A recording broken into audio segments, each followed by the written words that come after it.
Hey guys, it's Nicole. I'm back with another video, and today's video is going to be about a book I read a couple of years ago, and I just kind of forgot that I read it, but I figured it was a good time to talk about it. But before we get into that, I wanted to say if you have subscribed to my channel, thank you. I know I say it every week, and I'm going to continue saying it because every single one of you does mean so much to me, and I love that you're here.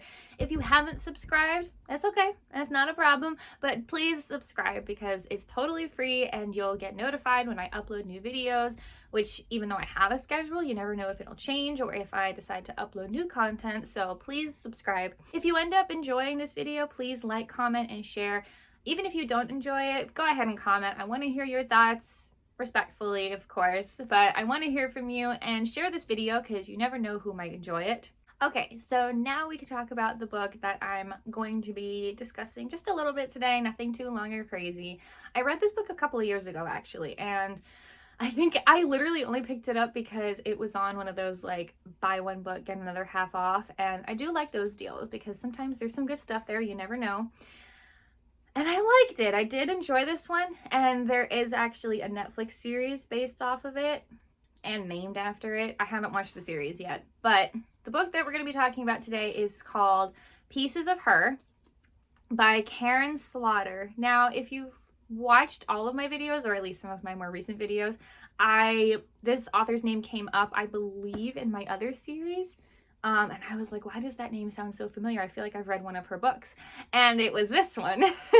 So I've read Pieces of Her, and it's good. It's a little shiny, as you can see, especially the title.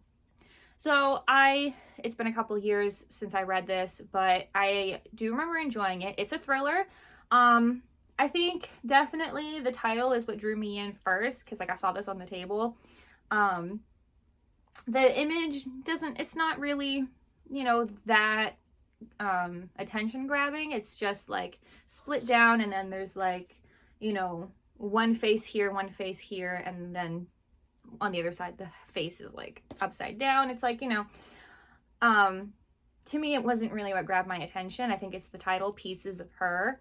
And then the fact that when I picked it up, there's a tagline on it just above the title that says, and they're all like separate sentences, "Mother, hero, liar, killer, how can you tell when all you have is pieces of her," is when it goes into the title.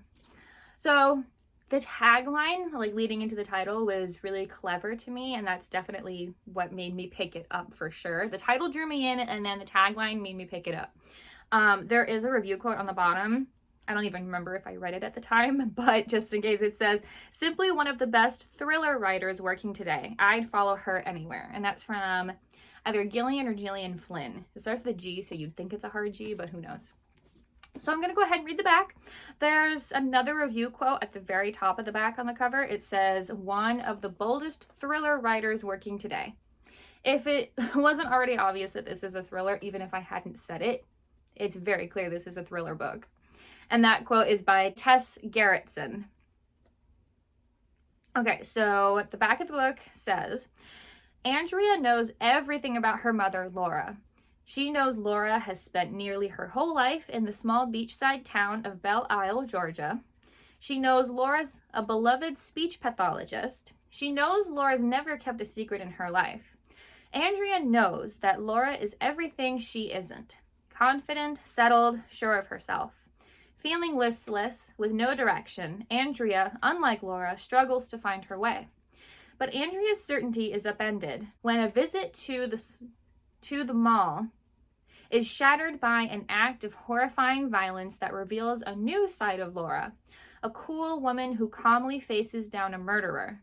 It turns out that before Andrea's mother was Laura, she was someone completely different. For nearly 30 years, she's been hiding from the woman she once was, lying low in the hope that no one would ever find her. But now she's been exposed, and nothing will be the same again. To save her mother, Andrea embarks on a desperate journey following the breadcrumb trail of her mother's past. Andrea knows that if she can't uncover the secrets hidden there may be no future for her mother or her." Underneath that, the blurb on the back, and there's another review quote that says, "Her character's plot and pacing are unrivaled among thriller writers. That is by Michael Connelly, which I know that name. I think he's a very famous author. And then underneath that, there's a little bit about the author as well, which I will go ahead and read just if you're curious about Karin Slaughter, because she's come up a lot. So she is very prolific. She writes a lot. Maybe not as much as James Patterson, but still a lot. So the blurb about Karin Slaughter says, Karin Slaughter is one of the world's most popular and acclaimed storytellers, published in 120 countries with more than 35 million copies sold across the globe. Her 18 novels include the Great County and Will Trent books, as well as the Edgar-nominated Cop Town and the instant New York Times bestselling novels Pretty Girls, The Good Daughter, and Pieces of Her.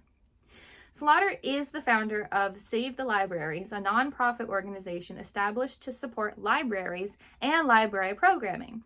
A native of Georgia, makes sense, Karin Slaughter lives in Atlanta. Her standalone novels, The Good Daughter and Pieces of Her, are in development for film and television.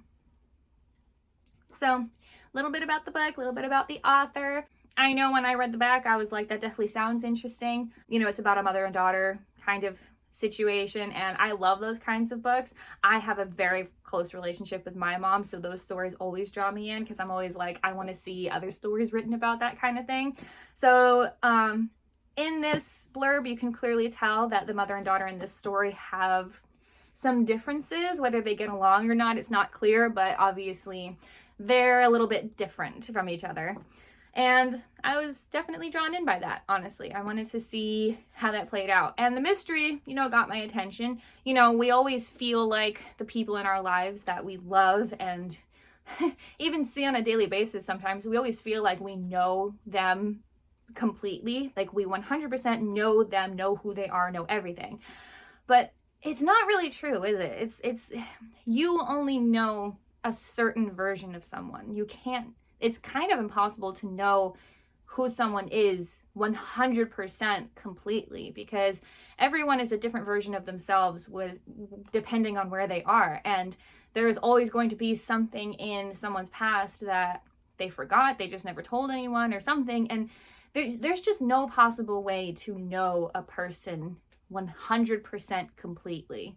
And that's kind of what this book deals with. And it kind of points that out. And I think that's really what pointed that out to me, that there is no way you can know someone completely.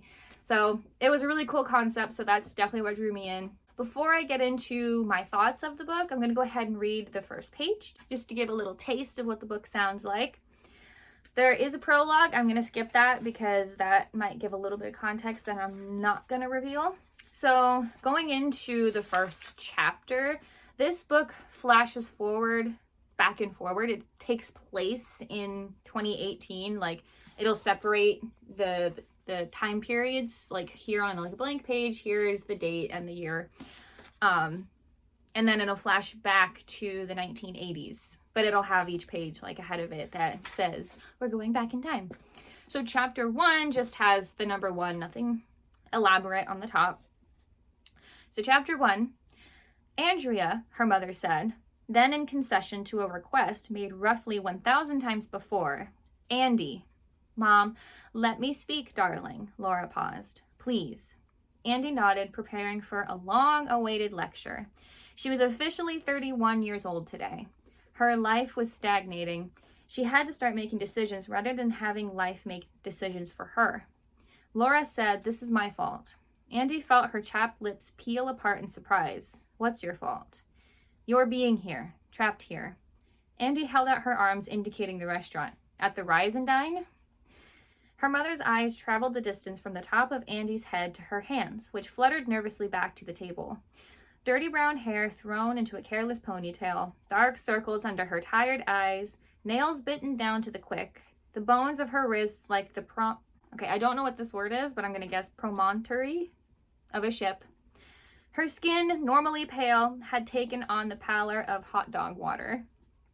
The catalog of flaws didn't even include her work outfit. The navy blue uniform hung off Andy like a paper sack. The stitched silver badge on her breast pocket was stiff. The Belle Isle Palm tree logo surrounded by the words Police Dispatch Division. Like a police officer, but not actually. Like an adult, but not really.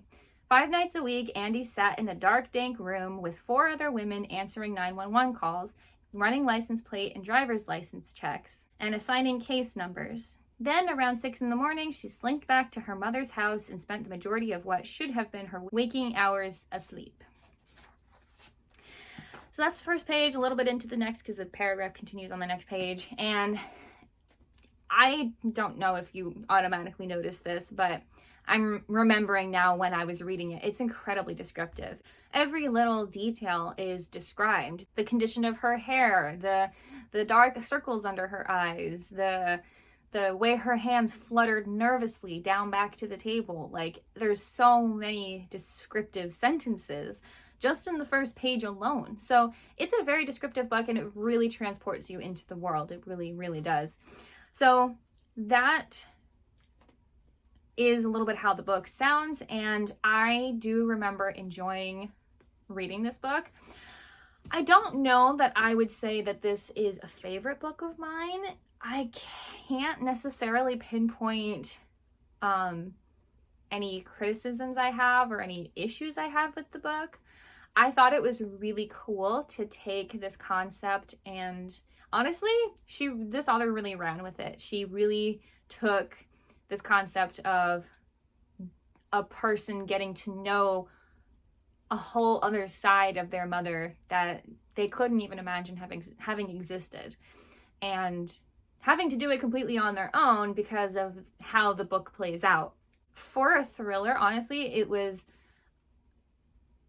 incredibly captivating and had a very cool theme of how much do you really know a person, and what do you do when you finally learn something about them that you couldn't have even imagined relating to them. So even though I thought that the concept and theme of the book was really well played out, like, the review quotes do not lie. Karin Slaughter has quite a way with words to just make something incredibly compelling and a very good thriller. There was something about just the way that the main character, Andy, was written that, I don't know, it's just she was written to be so inept and so, don't get me wrong, characters that have low self-esteem and, you know, start from a lower place, like, that's a normal thing, and characters can be incredibly three-dimensional and interesting that way. I don't know, I guess it just felt so strange to read a book where we get the narrative of the main character, Andy, and the entire time she's like, my mother is this, and she's amazing, and she's accomplished, and she's beautiful, and she's this, and I'm the complete opposite. And I don't know, that maybe that just made it harder for me to read, because I'm like, why would you say this about yourself? That's so horrible. I mean, it almost sounds like people have been telling her that her whole life, and that's why she talks like that. Or maybe that's a flaw in the writing. I don't know. You guys let me know in the comments. I think that was my personal problem with it, but there's an entire possibility that other people would have a problem with it as well. I am a little bit curious about the series, like how they handled that, like what the main character does and says in the series to convey that, because the main character, Andy, she's a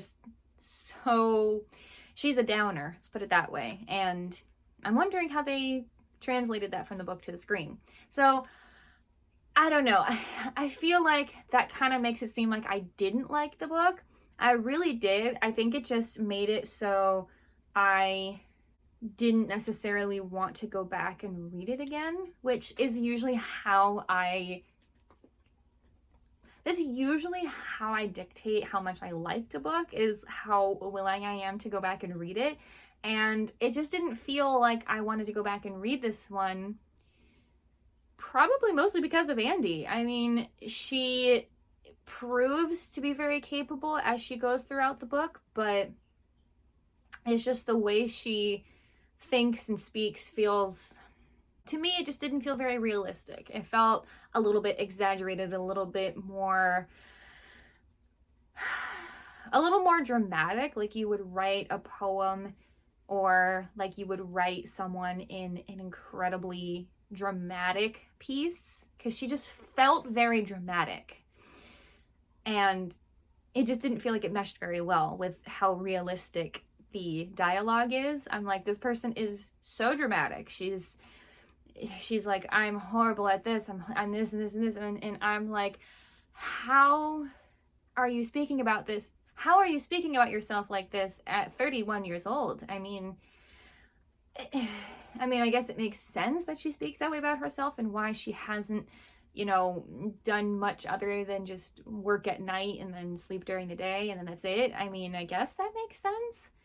But I don't know, like I said, that might just be a personal flaw that I consider with the book that other people may like, because she starts out as this incredibly, most likely depressed character and then builds something for herself as she discovers who her mom is. So I don't know, that may be something that's up for discussion between some people, which is why maybe this is a good book club book. That's pretty much it. I do like the book. I had some personal problems with the main character, but all in all, I am interested in the series because I did enjoy the book to a point. So if you are going to leave because you don't want spoilers, now is the time to leave, and thank you so much for watching. But now we're going to get into spoilers. Some of these things may not be considered actual spoilers, but I like to be careful just in case, because you never know. So part of the secret life that Andy's mother Laura has been hiding for the last 30 years has been, you know, it was back in the 1980s. Laura was actually, her and her brothers took part in this plot to, I don't want to say the word because I don't know if I'll get like have this video taken down or dinged or something, but basically a device that goes boom, and planted it somewhere on a big stage, and someone got unalived, and yeah. Basically it's like she was living a double life at the time, and I don't even remember what the plan was after their plan went through and the boom happened. And to get into it, it was not a political thing. It was a family thing, actually. It had to do with their father and how rich and famous they were, and things that their father was doing that they didn't agree with. And so they did that in order to stop what was going on. But of course, because of his connections, it was seen as a bigger deal than just a regular civilian. So that's why she had to go into hiding for so long.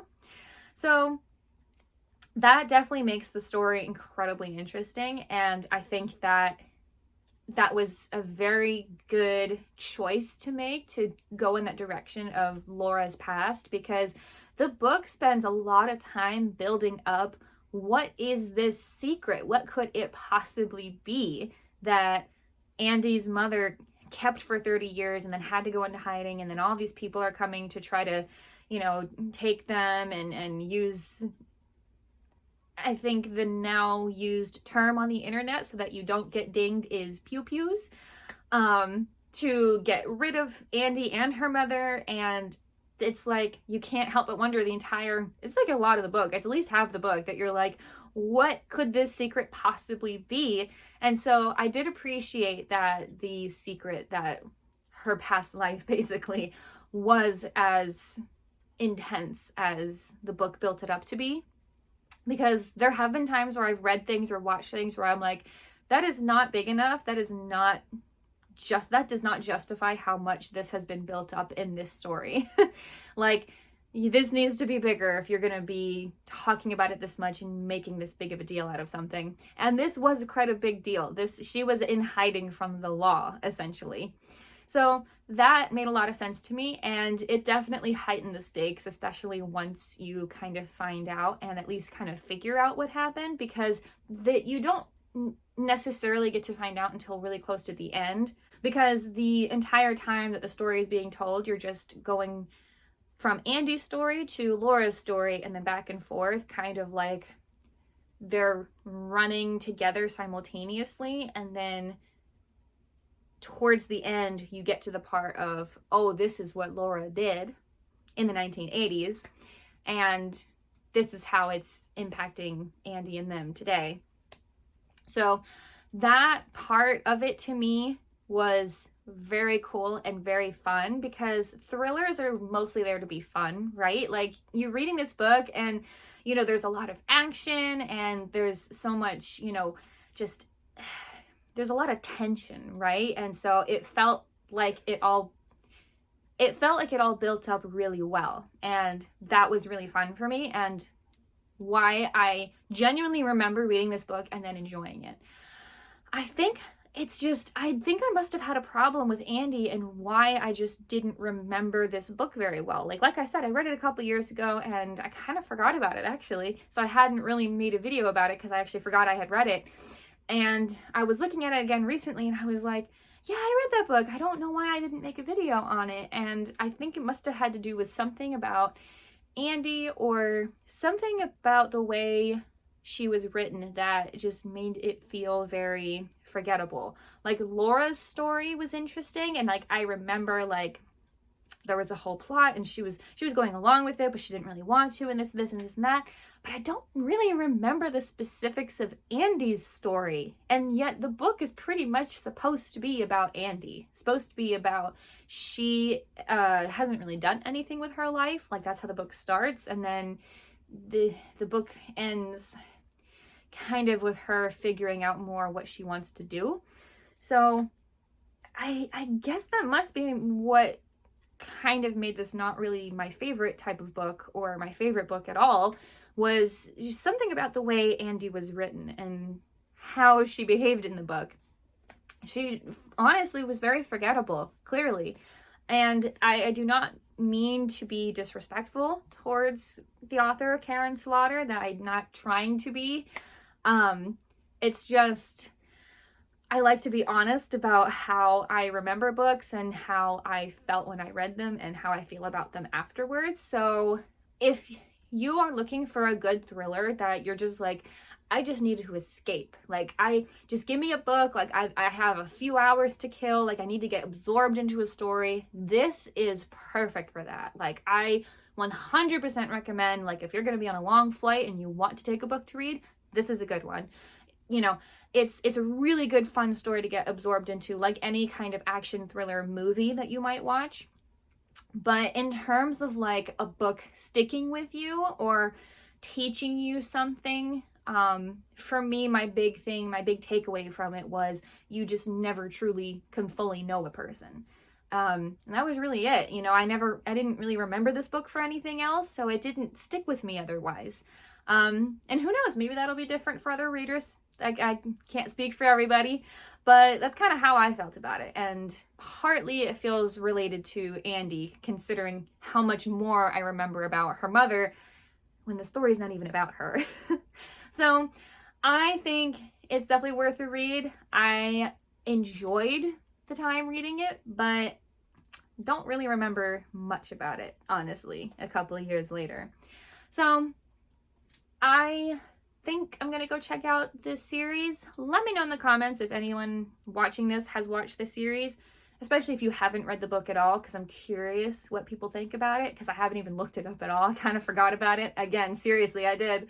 But I am curious about the series. I do, even though I mostly read thrillers, I do enjoy watching them, but reading them is a lot more fun for me because my imagination is just so much more fun than just watching it. But let me know what you guys thought about the show if you've seen it. I'm incredibly curious. I'm pretty in the middle about this one. But that's really all I had to say about this book. I know normally the books that I talk about, I'm always like, I love them so much. So I thought it was a good time to talk about a book that I felt kind of in the middle about. I most of the time, if I don't like a book, I just don't finish reading it. So most of the time, you're not going to hear about books from me that I just did not like at all, because I'm just going to put it down. I'm just not going to finish reading it. So this book, pretty in the middle. There's a possibility I'd read it again, especially in a couple years if I completely forget what it's about, because it was a fun ride. It was quite the adventure reading it at the time. So that's it for this week's video. Thank you guys so much for watching, and I will see you all in the next video.